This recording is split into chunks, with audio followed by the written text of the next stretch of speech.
salve, rapaziada! Eu sou o Léo Mourão e sejam todos bem-vindos a esse primeiro Canetada Talk Show no YouTube.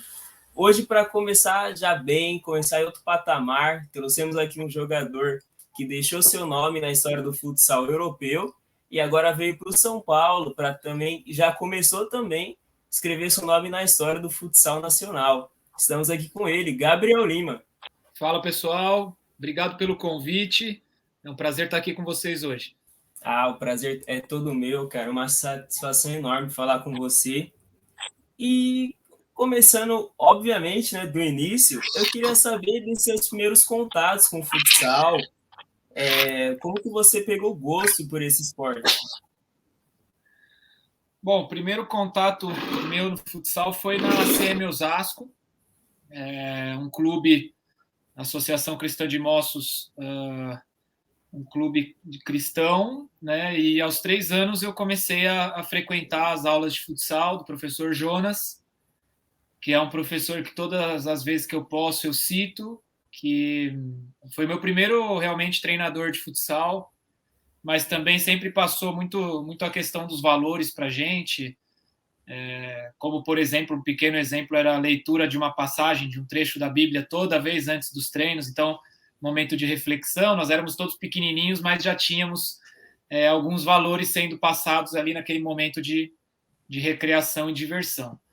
E de lá, na CM, fiquei até os meus 12 anos, acho, e no meio do caminho eu federei mesmo, comecei a ter competições mais verdadeiras aos 10 anos pelo GRB, pelo Grêmio Recreativo Barueriense. Nossa, então, aos 3 anos, você teve esse contato com o Jonas, e aí você ainda lembra, tipo, certinho, com 3 anos de idade? Eu lembro porque era o clube da família, né? Meus pais faziam natação, meu pai também jogava futsal lá no clube, minha mãe fazia ginástica, dança, minha irmã também fazia ginástica. Então, cada um fazia suas atividades, a gente vivia ali, não lembro se diariamente, mas boa parte do nosso tempo extra curricular, ali, extraescolar, a gente passava lá. Então, como também não foi só na primeira infância ali, foi até os 12 anos, acho. Lembro até hoje, às vezes passo lá na CM também para visitar e sempre encontro o professor Jonas por lá. E ele sempre fala de mim também para os alunos novos dele. Então é bem legal esse contato que a gente manteve.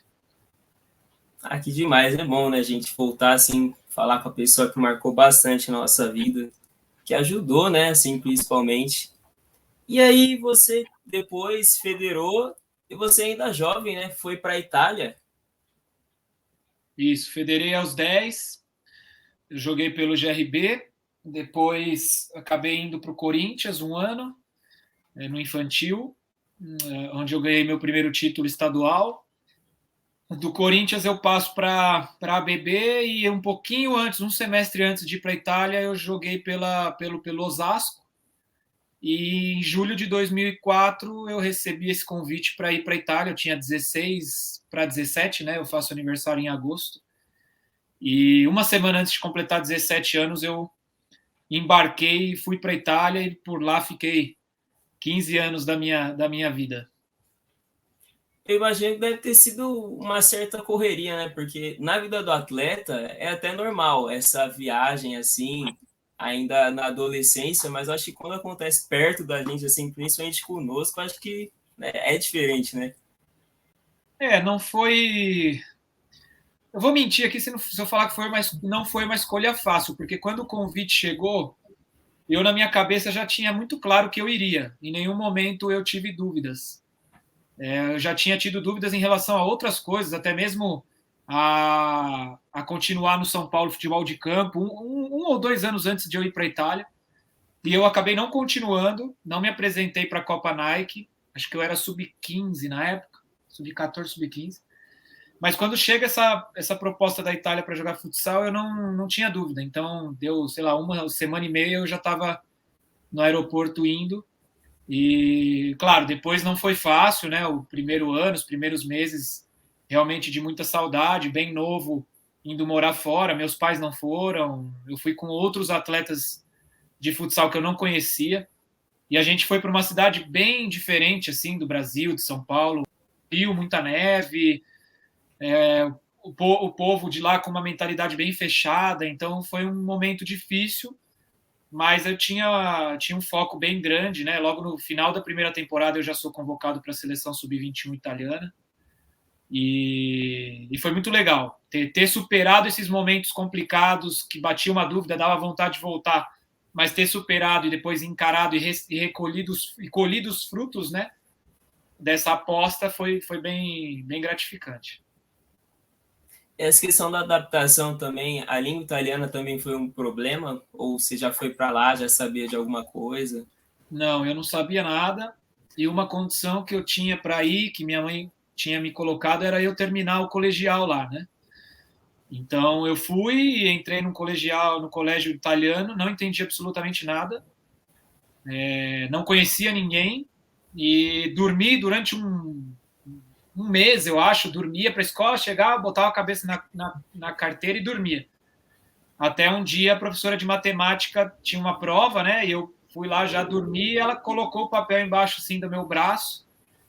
E aí eu olhava para ela e falava assim, não, eu não falo, cara, não falo italiano. Ela falou assim, ó, matemática é matemática no mundo inteiro. Os números não mudam. E aí foi onde minha chavinha assim mudou e eu comecei a estudar. E esse período na escola para mim foi sensacional porque foi onde eu aprendi realmente a falar bem o italiano, a escrever, que tem muitos atletas, infelizmente, que estão na Itália ou em outros países, passam 10 anos por lá e não têm essa oportunidade, ou então não buscam aprender corretamente a língua. Isso é verdade, é uma coisa que a gente vê muito, né? E ainda bem, né, que virou essa chavinha, né? Acredito até que você falou que você já no futsal, você sempre foi muito focado, mas querendo ou não, a parte de estudar também ajuda, né? A gente ter uma dedicação maior, eu esqueci a palavra agora, mas um objetivo assim, né, para você seguir, para você não parar. Não, com certeza, o estudo ele é fundamental.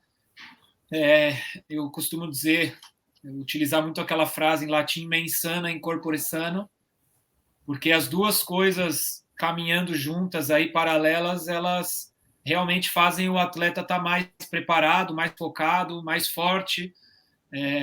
Temporadas em que eu estudei, eu tive um desempenho na quadra muito mais solto, muito mais leve do que em temporadas que eu estava focado só na questão desportiva, né? Então, atualmente também estou fazendo a faculdade de Educação Física.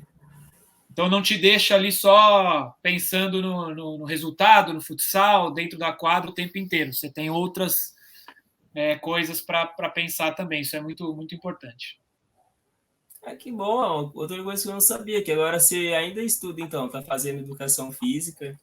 Eu fiz, na época de atleta na Europa, eu fiz um tecnólogo em marketing e vendas, à distância, né, da Anhembi Morumbi. Fiz 6 meses de educação física na faculdade de Turim, não completei e agora eu estou cursando à distância educação física de novo. Que demais. Então, para um futuro assim, ainda longe, espero, quando aposentar, você pensa em seguir no futsal?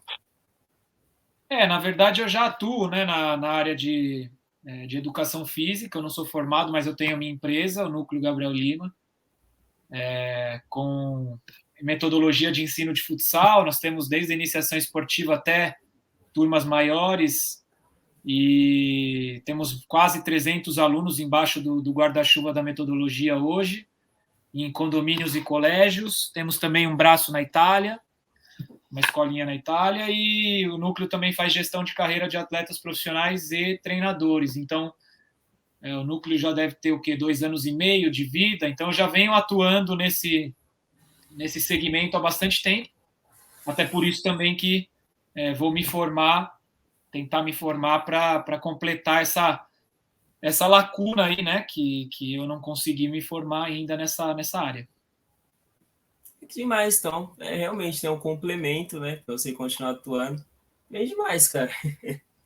E agora, voltando para a Itália, você falou que você chegou ainda com 18 anos, a ser convocado para o Sub-21 da Itália, logo no seu primeiro ano de Itália, né?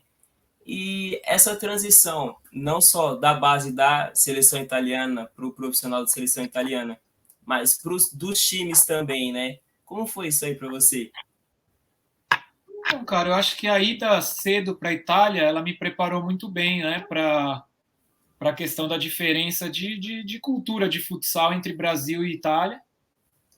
A primeira vez que eu atuei profissionalmente no Brasil foi agora, né, em abril, com São Paulo, aos 34 anos. É incrível, mas foi bem isso que aconteceu. E aos 33, desculpa, que eu completei 34 em agosto. Mas a transição da base para o profissional foi tranquila, cara. Não, na verdade, eu atuei no profissional, na categoria principal, já aos 17 anos. Né? Quando eu cheguei na Itália, eu jogava pelo Sub-18, pelo Sub-21 e pelo principal. Então, claro, era um time que estava na terceira divisão, na categoria principal, mas nas menores, nós, do 18 e 21, a gente começou a chegar em finais consecutivas de Liga Italiana. Então, eu desde o começo atuei, aí depois atuei na segunda divisão, que a gente subiu também, e no meu quarto ano na Itália eu fui contratado e fui jogar a primeira vez na Série A.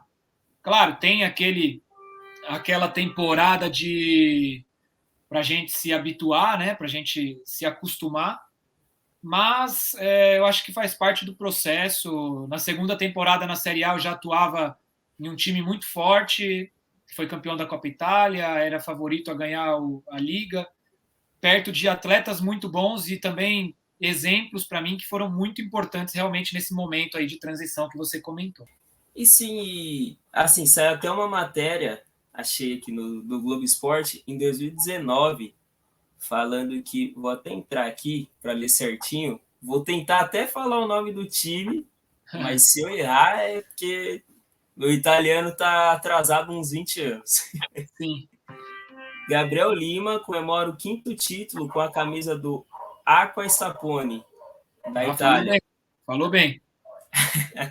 Aprovei. Aprovado.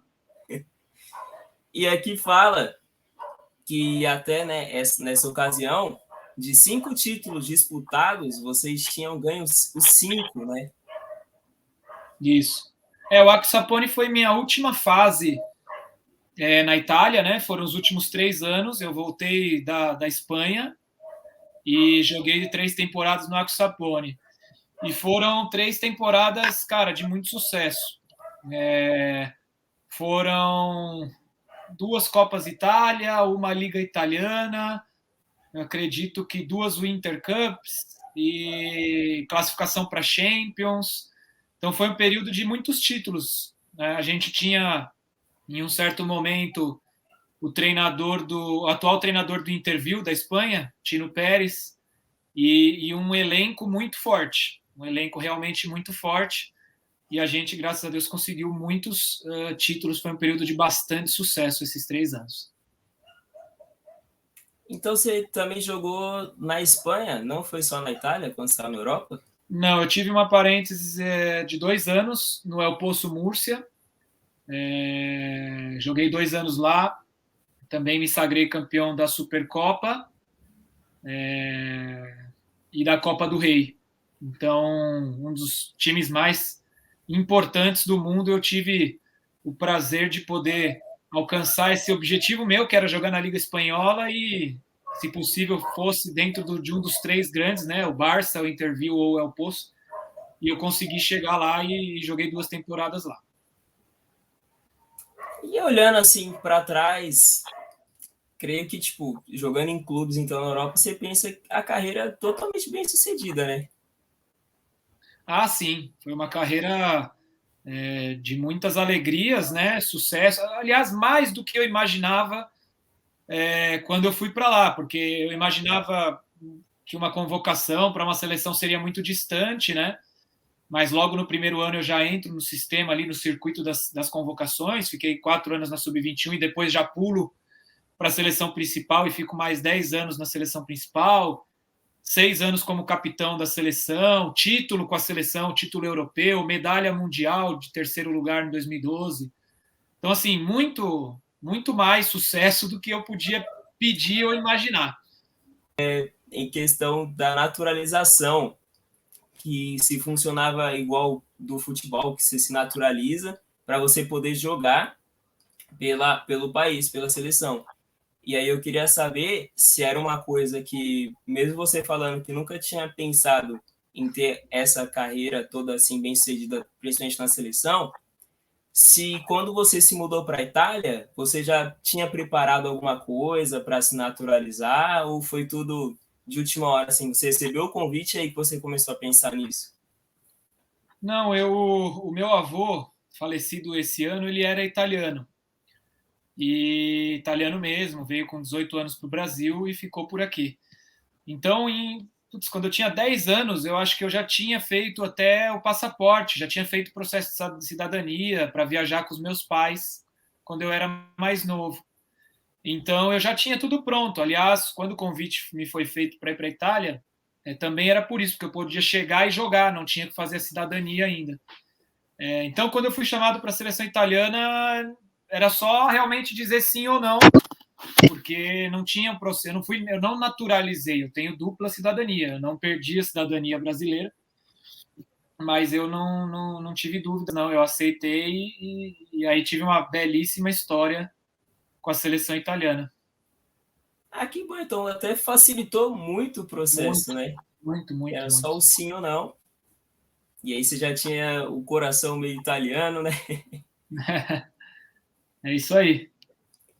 E aí também, tipo, você ganhou a Euro, né? Você comentou recentemente que você não é muito de brigar por artilharia, assim, uma coisa que você nunca foi, mas você chegou a fazer gol na semifinal, 2 gols, acho, na semifinal do europeu que vocês ganharam, contra o Portugal, do Ricardinho, e também você fez um gol na final, né? E ainda ganhou o título.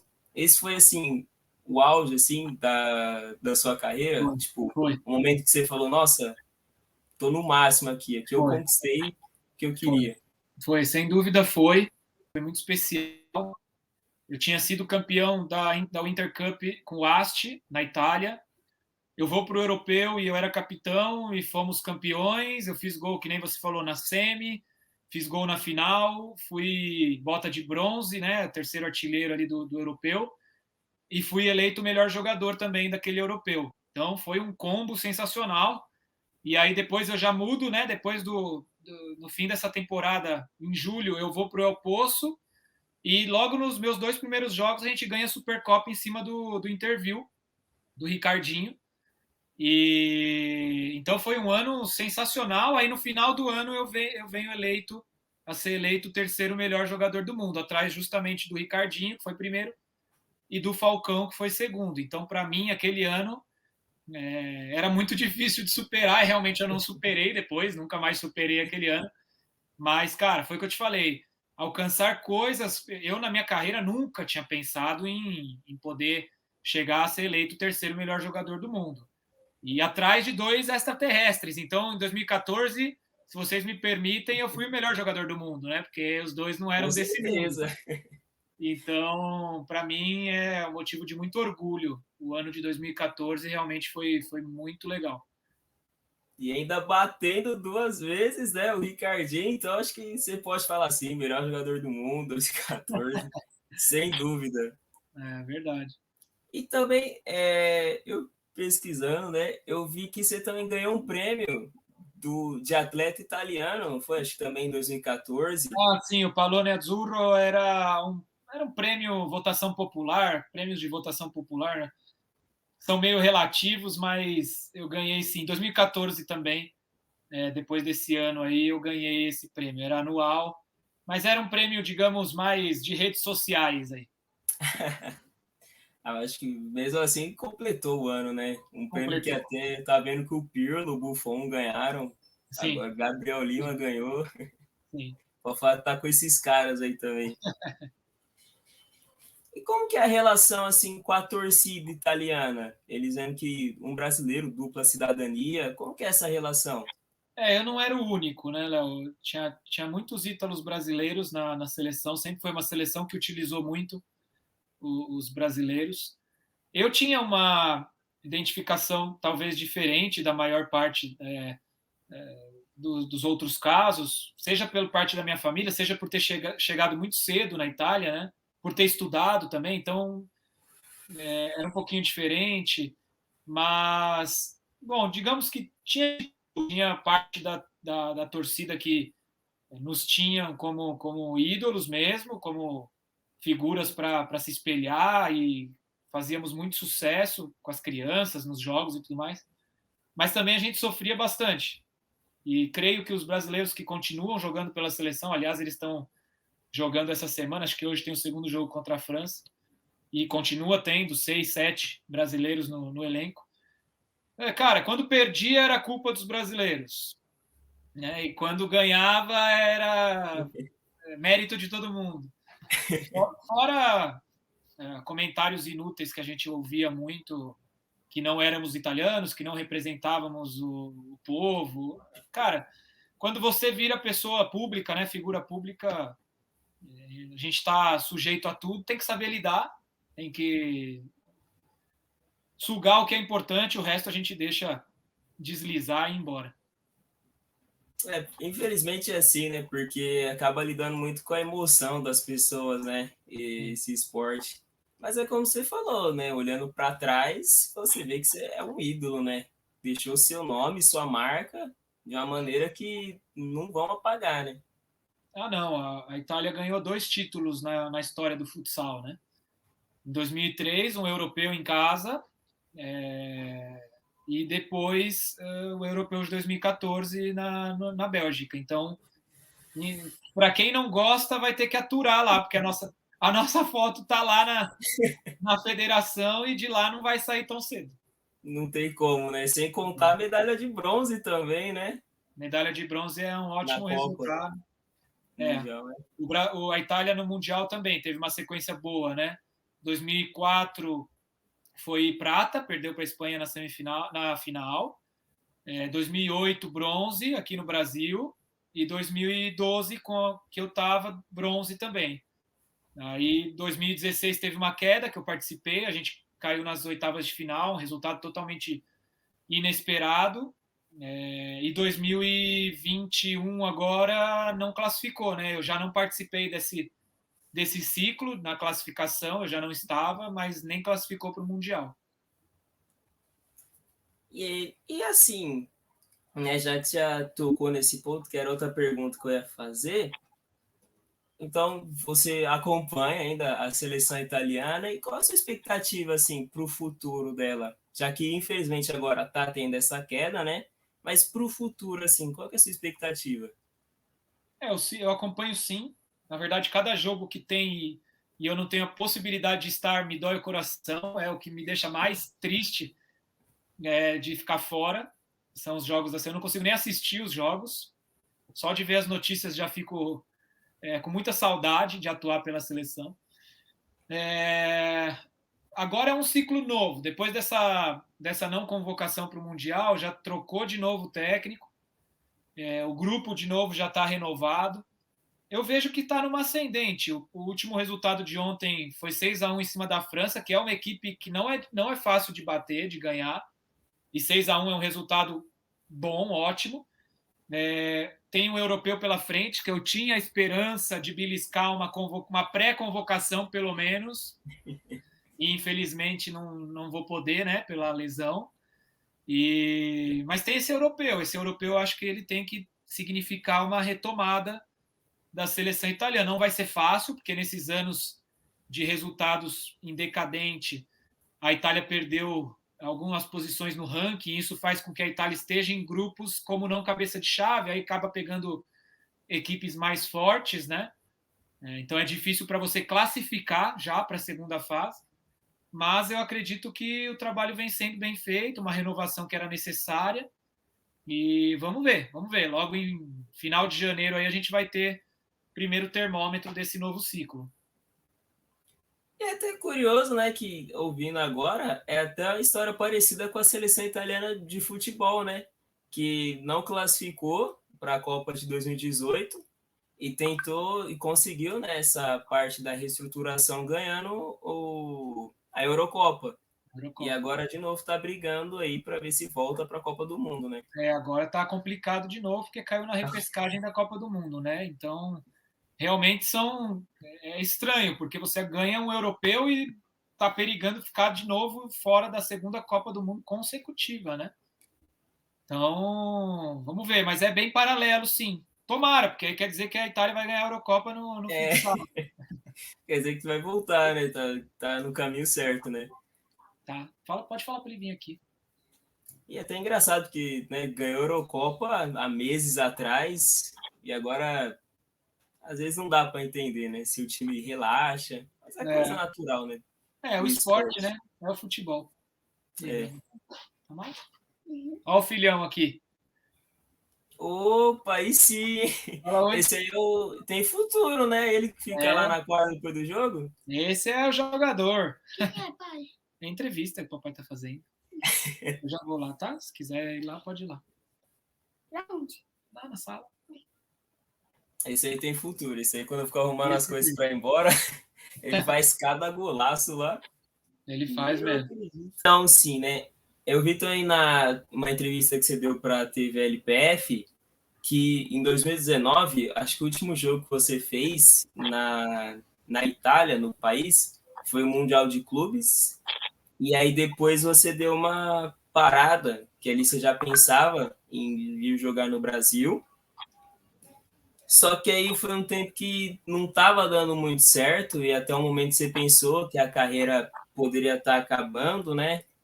E foi assim, foi um período bem difícil para você. Foi. Era julho de 2019, a gente tomou a decisão de voltar para o Brasil. Uma decisão familiar para trazer os filhos para perto, né, dos avós, dos tios. Também teve uma situação política interna na seleção italiana que eu não estava muito de acordo, então foi a gota d'água para eu realmente tomar essa decisão de voltar para o Brasil. Mas a minha decisão não era parar de jogar, né? Eu acreditava que eu teria espaço ou no Corinthians ou no Magnus, que eram os times de Liga Nacional aqui de São Paulo naquela temporada. Tive propostas de outros estados para jogar Liga Nacional, mas a minha intenção era morar em São Paulo, então eu acabei recusando. E eu tinha acabado de jogar o Mundial Interclubes pelo time da Tailândia, fiz só esse campeonato com eles, mas eu estava totalmente fora de forma, fazia 2 meses que eu não treinava, que tinha acabado a temporada italiana, então foi uma experiência legal, mas eu não estava pronto para jogar um torneio tão que exige tanto fisicamente, né, do atleta. E acabou que eu fiquei 1 ano e 8 meses parado. No meio disso tudo teve a pandemia também.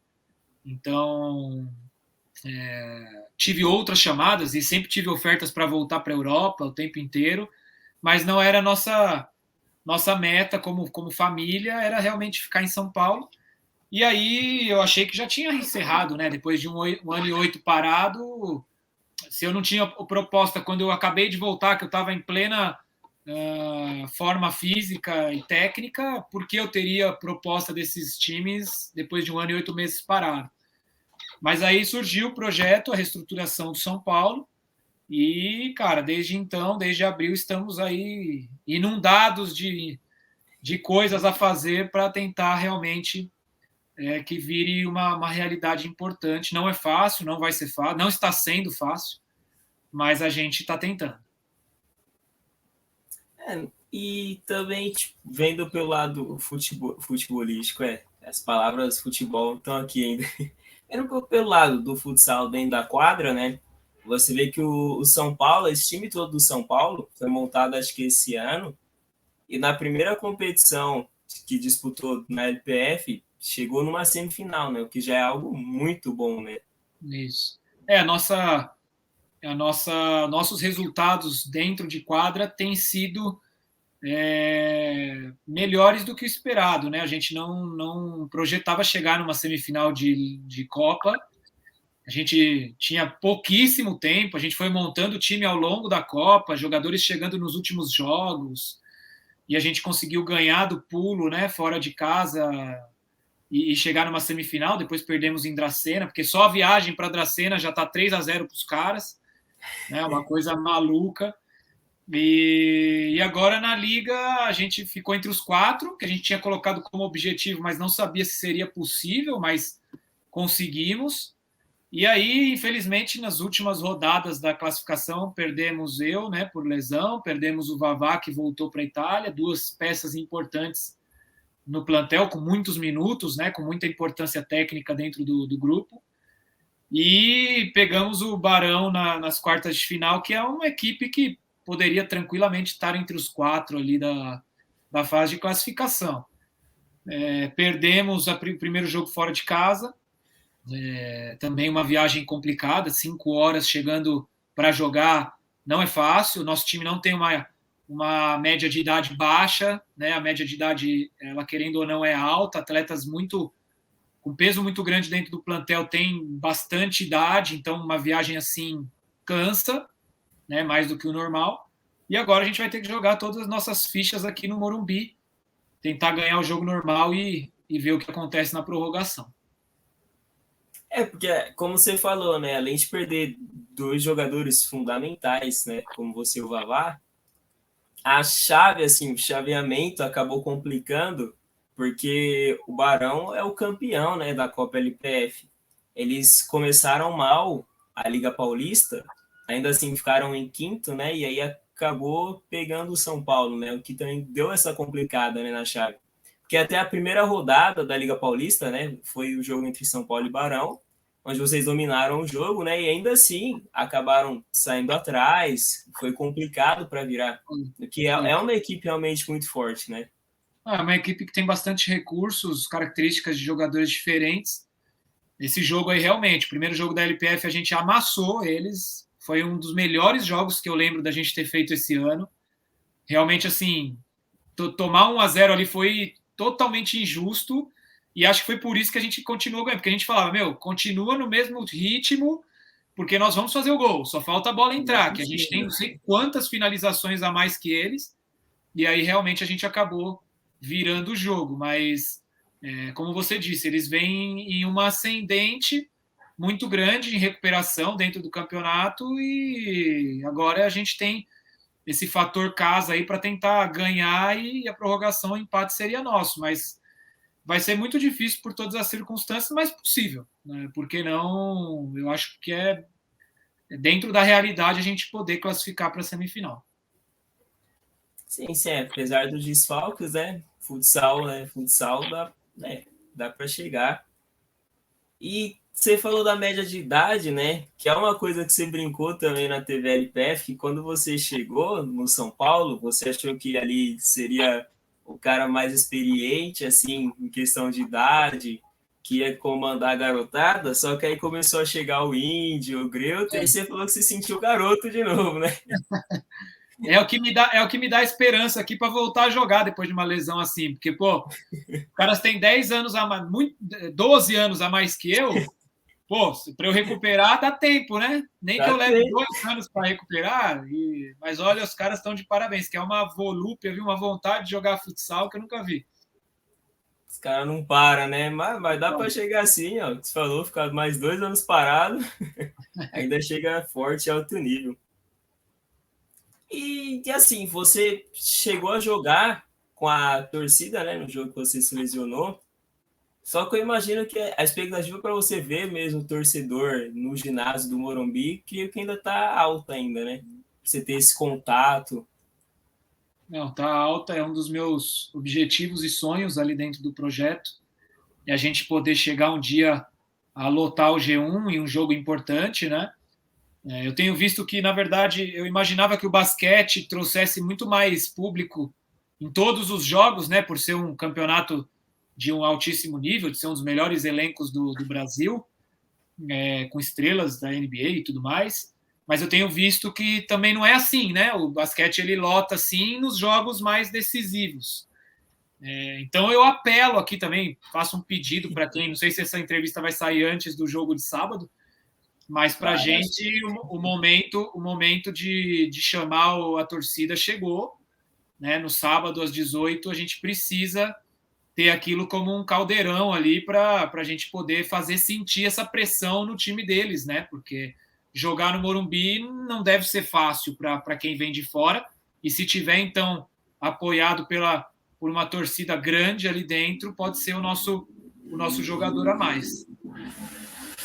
A torcida faz toda essa diferença mesmo, né? Até no momento dessa reestruturação, ter o torcedor assim do lado é realmente muito importante. É isso, rapaziada. Estamos aqui então agora encerrando a entrevista. Agradeço também muito, Gabriel Lima, porque desde a primeira vez que a gente foi falar com você lá no ginásio mesmo, sempre recebeu a gente muito bem. Eu já admirava muito você, né, jogando como jogador, e agora como pessoa, muito mais ainda, exatamente por causa disso. Sempre tratou a gente bem, sempre falou com a gente, com o nosso blog, está iniciando ainda. É uma loucura falar, olha, estou entrevistando um cara que jogou na Itália pela seleção, que ganhou título, ganhou europeu.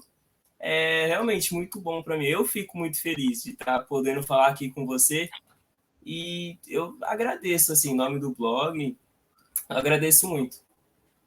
Valeu, pessoal. Eu que agradeço vocês, parabéns pela cobertura, pelo trabalho, sempre à disposição aí para quando precisarem. É isso então, galerinha. Olha, segue aí a gente no Blog Canetada, o arroba do Instagram, arroba Blog Canetada FC. Eu sempre quis falar isso, ó. Se você gostou do vídeo, curte, compartilha, se inscreva no canal, ativa o sininho para notificação, segue a gente aí, pode me seguir também se quiser, arroba leo.gmlima. Segue o Gabriel também, como que é o seu? @limafutsal03. Aí segue também, torcedor São Paulino, arroba Futsal São Paulo, porque como a gente falou aqui, é muito fundamental o torcedor para esse momento do time. E é isso, a gente fica por aqui. Tchau, tchau.